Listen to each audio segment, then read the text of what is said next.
Bom dia, amados do Senhor. Estou eu agora com você nessa parte da manhã e ao longo do dia, se você assim o escolher, para refletirmos um pouco na palavra do Senhor, mais essa devocional Hebron. Eu quero conversar um pouco com você neste dia sobre resiliência, que é uma característica muito importante para todo cristão. Deixa eu ver algumas definições para você. Resiliência é a capacidade de se recuperar de situações de crise e aprender com ela.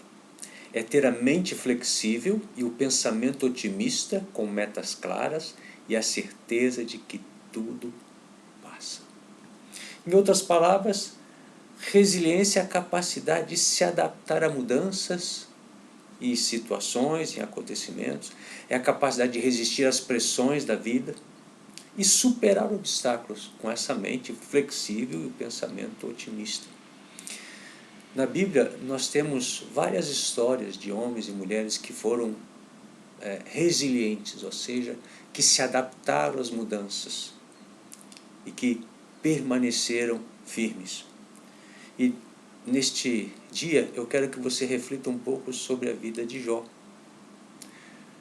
O livro de Jó, ele foi escrito por volta de 1500 a.C., alguns falam que foi Moisés, então seria nessa época, outros falam que foi nos dias de Salomão, ali por volta de 1000 a.C. Mas ele era uma tradição oral que relata o tempo do período patriarcal, 2000 a 1800 a.C., período dos patriarcas. Mas então ele foi escrito ou por Moisés ou nos dias de Salomão. O que importa é que ele retrata, é o livro que retrata a história mais antiga conhecida da Bíblia, que é a história de Jó, e é o livro tido como o mais antigo da Bíblia. Quem que era Jó? Jó era um homem considerado o mais rico do Oriente. Era um homem que tinha 10 filhos, 7 rapazes e 3 moças, e tinha muitos bens. Eram muitos bens. 7.000 camelos, ovelhas em quantidade, muitos servos. Ele era muito rico. E como Deus via Jó? Em certo momento, Deus recebeu os anjos, porque os anjos vinham servi-lo de tempos em tempos. Isso acontece, isso está narrado no primeiro capítulo de Jó. E entre os que vieram estava ali Satanás. Não sabemos por que Deus permite isso, mas o fato é que a Bíblia narra que isso acontece. De tempos em tempos, os anjos vêm prestar contas de suas ações e o próprio Satanás aparece diante do trono de Deus, mesmo não podendo permanecer lá. E ali houve uma conversa entre Deus e Satanás. E Deus, o próprio Deus, dá um testemunho acerca de Jó. Viste meu servo Jó, homem íntegro, honesto, que se desvia do mal. E aí houve uma conversa que você já sabe, e o fim dela é que Deus permitiu que Satanás tocasse na vida de Jó. E o que aconteceu? O que aconteceu com Jó? Deus permitiu que Satanás tocasse em algumas áreas. Uma dessas áreas foram os bens. Você vê logo isso no capítulo 1. Primeiro, roubaram o seu gado e mataram seus servos. Depois, roubaram outros bens de Jó. Mas houve acontecimentos sobrenaturais também. Fogo veio do céu e matou todas as ovelhas e servos de Jó. E aí você vai vendo ele sendo atacado nos bens que tinha, perdendo tudo o que tinha. E para aumentar a aflição, veio um vento e derrubou uma casa na qual havia uma festa. Estavam ali dentro os filhos de Jó, os 10 filhos, e os 10 filhos morreram. Veja a tristeza de Jó. Mas diz a palavra de Deus que ele não murmurou, que ele não reclamou. O que ele fez foi se humilhar. Ele rasgou sua roupa, declarou: Deus me deu, Deus tirou, e adorou ao Senhor. Ele não pecou reclamando, murmurando da sua má sorte. E por fim, ele foi atacado mais profundamente por Satanás. Porque o seu corpo foi atacado, saíram-lhe tumores terríveis no corpo. O texto diz que ele raspava esses tumores com um pedaço de telha, de cacos. E aí a família dele o abandonou, a sua mulher falou: mas homem, você ainda mantém a sua integridade? Amaldiçoa teu Deus e morre.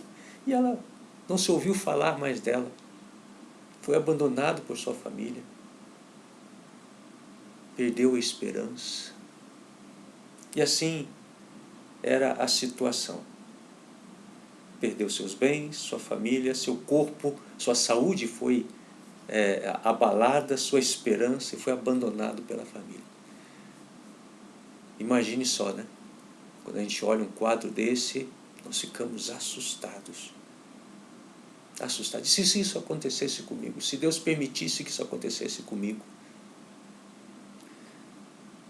Mas a partir dali, 3 amigos de Jó se aproximaram, na verdade 4. Esse quarto era mais novo, e naquela época, com 30 anos, a pessoa não tinha o direito de falar numa assembleia, numa reunião, eram só os mais idosos que eram levados a essa condição. Mas esse jovem foi e acompanhou esses outros. A Bíblia fala sobre esses homens e dá nomes a ele, personifica esse diálogo que houve entre eles. Eu quero até citar rapidinho aqui o nome deles: Elifaz, Bildade, Zofar e Eliú. Essa altura você pode ficar se perguntando: puxa, mas ele tinha um bom testemunho de Deus, mas sofreu desse jeito? Pode o crente sofrer? O senso comum das pessoas, o entendimento comum é que se uma pessoa está prosperando é porque Deus está abençoando ela. Mas se uma pessoa está sofrendo, passando privação, é porque ela não teme a Deus, ela está em pecado. Só que não é bem assim o que esse livro nos apresenta. Deus permite o tempo bom e o tempo mau. Se você lê Eclesiastes, há o tempo de abraçar e há o tempo de deixar de abraçar. Nós estamos num tempo de deixar de abraçar. E isso está apertando nosso coração, né? A gente vê as pessoas, dá vontade de chegar perto, abraçá-la, beijá-la, mas não podemos. Há o tempo de juntar pedras, separar. Veja o que diz lá, Eclesiastes. Há o tempo para tudo. Então Deus permite o dia bom e o dia mau, para que todos o temam. Nós agora estamos vivendo um dia mau, de grande aflição. E nós temos que encontrar então na palavra de Deus os princípios, o encorajamento para prosseguirmos e adquirirmos ou desenvolvermos a resiliência. Vamos prosseguir na história. Então, pode o crente sofrer? Sim, pode. Esse texto nos mostra. Nos mostra também que Deus estava tratando Jó, mesmo Jó sendo irrepreensível, honesto, íntegro. Deus estava tratando 2 problemas que haviam na vida de Jó através destas circunstâncias. Ele estava tratando a justiça própria. Jó se achava uma pessoa muito justa. Você vê isso em alguns capítulos. Capítulo 3, capítulo 6, capítulo 13. Ele se achava justo, ele se justifica, ele se defende. E outros textos também, se você for examinar. Jó se acha justo, e Deus estava tratando com a justiça própria de Jó. E outra situação, Jó tinha medo, porque no capítulo 3, verso 25, ele diz assim: pois o que eu temia me sobreveio. Capítulo 3, verso 25. Jó tinha medo que essas coisas acontecessem, e aquilo que ele temia aconteceu com ele. Deus estava tratando essas 2 situações. O fato é que, resumindo a história, depois de um diálogo longo, são 40 capítulos, 42 capítulos do livro de Jó, um diálogo longo entre os amigos de Jó e Jó, Deus então entra nessa conversa e convence Jó da ignorância dele. E Jó quando vê isso, se arrepende. Essa é a chave. Ele se arrepende. Ele se arrepende, você vê isso em Jó 42, quando ele diz assim: então respondeu Jó ao Senhor: bem sei que tudo podes, e nenhum dos teus planos pode ser frustrado. Quem é aquele, como disseste, que sem conhecimento encobre o conselho? Na verdade falei do que não entendia, coisas maravilhosas demais para mim, coisas que eu não conhecia. Ele se arrependeu. E aí você vê o desfecho dessa história, que Deus, diante do arrependimento de Jó, restaura a sorte de Jó. Lhe devolve os bens em dobro, lhe dá outros 10 filhos e filhas, 7 filhos e 3 filhos, mas lindos. A beleza dele se comentava na terra. Deus lhe devolve a família vai até ele para consolá-lo, e Deus lhe dá mais 140 anos, e ele vive e morre 140 anos depois desses fatos, fartos de dias, feliz.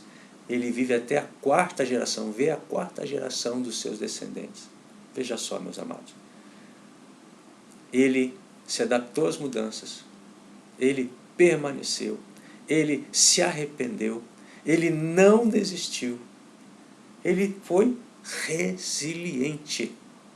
Foi resiliente.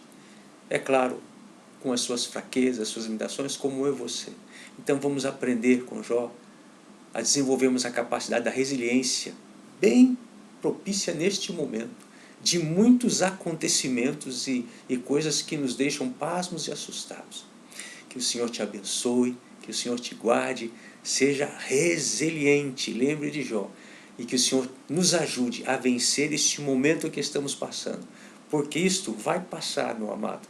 Daqui a pouco nós vamos passar e vencer essa situação, mas dela precisamos tirar proveito e aprendizado. Eu te abençoo em nome de Jesus. Boa semana. Que a paz do Senhor esteja sobre a sua vida. Amém.